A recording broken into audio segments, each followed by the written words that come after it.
Y'all, I'm finna go and we're gonna talk about principalities.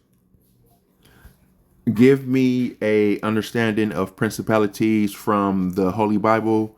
Refer it to the Old Testament when they talked about principalities and the children of God and nations, and give me a whole explanation of that. Check it out. Oops. All right, y'all. And check it out. Yeah, check this shit out, y'all. This shit is cray. Nations. And that's how I address him. And dress there you go.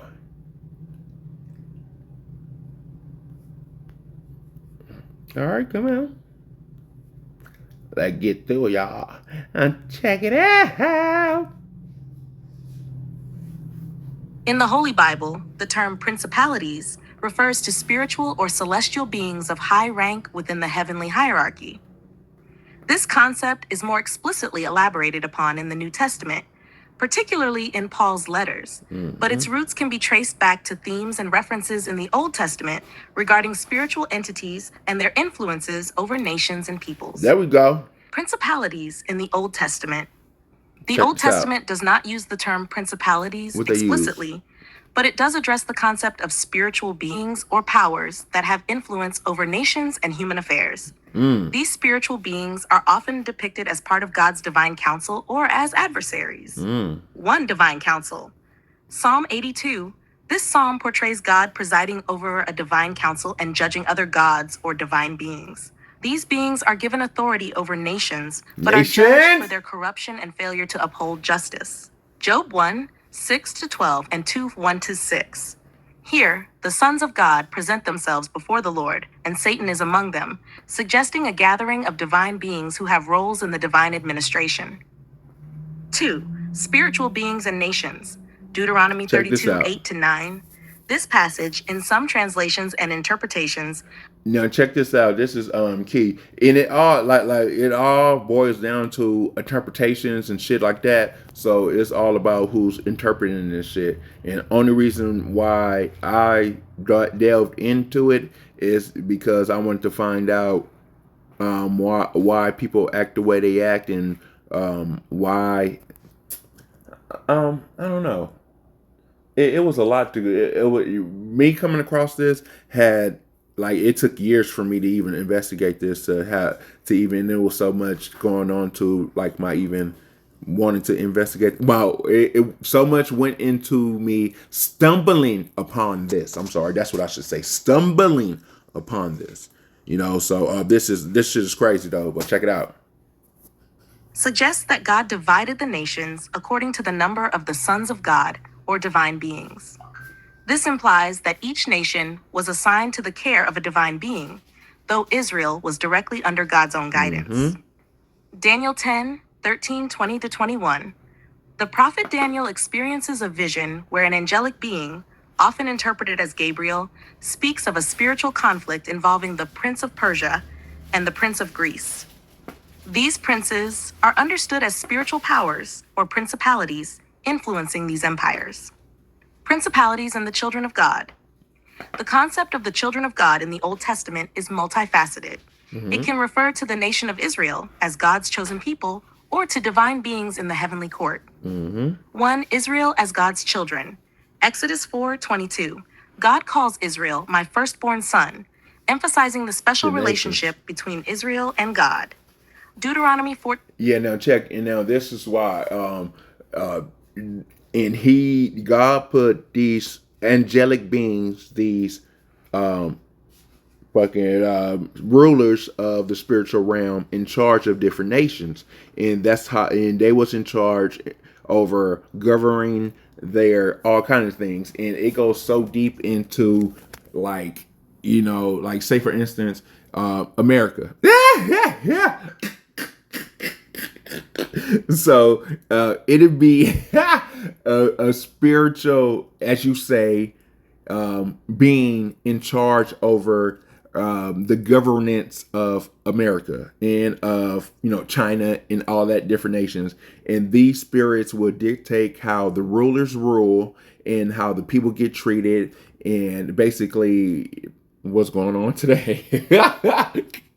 Like if, say for instance, America has their slavery of the mind. They want to get you in debt and take all your money and make you work overboard, and so you can buy bullshit that you don't need. So that's the spirit over America. So for the spirits that be over China, the principality, the nation that be over China, like what he'll do, they're a dictatorship. And then the same goes for Russia and all them. So and these people, these spirits control these people that put laws and order and all that shit. So they control everything. And the thing was, God was all like, Israel is my nation. Y'all control the other ones. And these motherfuckers got together and tried to take the Israel from God, and that's when the beef started.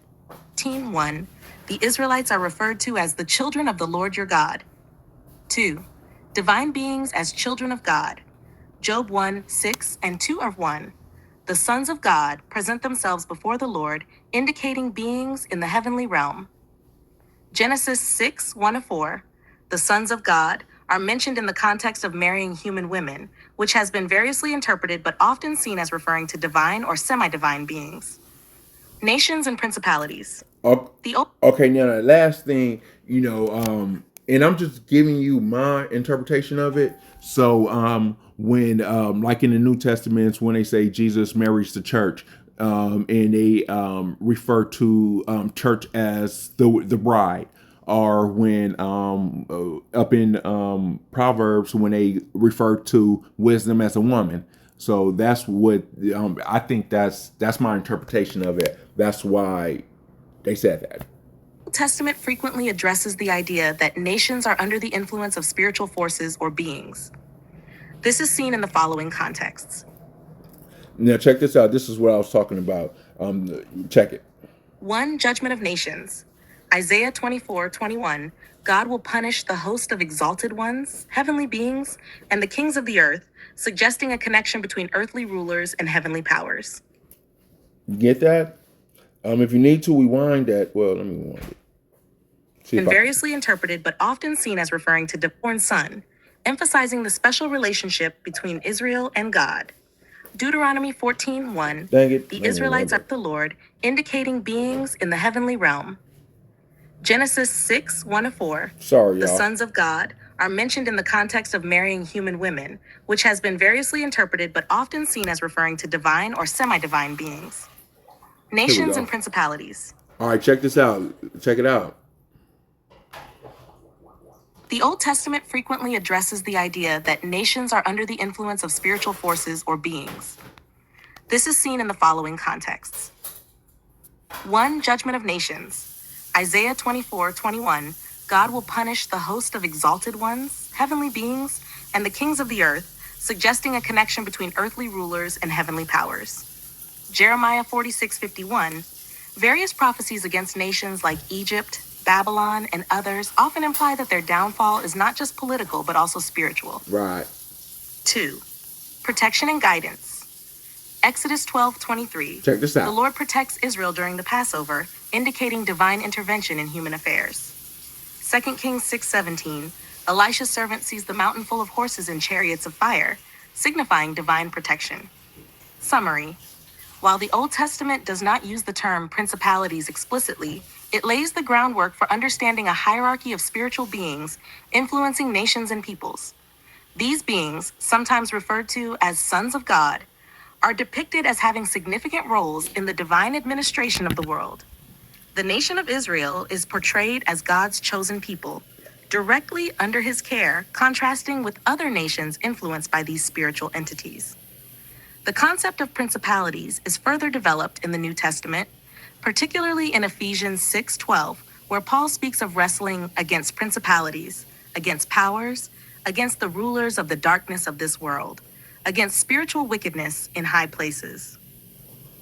This New Testament understanding builds on the Old Testament's depiction of spiritual beings having authority and influence over the nations, highlighting the ongoing spiritual battle and the ultimate sovereignty of God. All right, this is something more to further the claim. This is about angelic beings, the hierarchy of angels.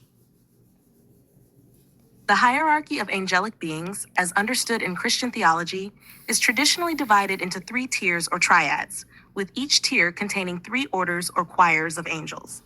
This classification system is based on writings such as those of Pseudo Dionysius the Areopagite in his work, The Celestial Hierarchy, and has been influential in shaping the Christian understanding of the angelic order. First triad, closest to God. 1. Seraphim. Known as the Burning Ones, seraphim are often depicted as having 6 wings and are closest to the throne of God. Their primary role is to worship and praise God continuously. Isaiah 6, 1-7. All right, give me a minute. Moreover, you shall make the So this was some quick work of pictures that I got for each that I had. It was just something quick. I'm gonna get into more detail and I'll finish it. But basically, these are the angels. They don't got principalities though.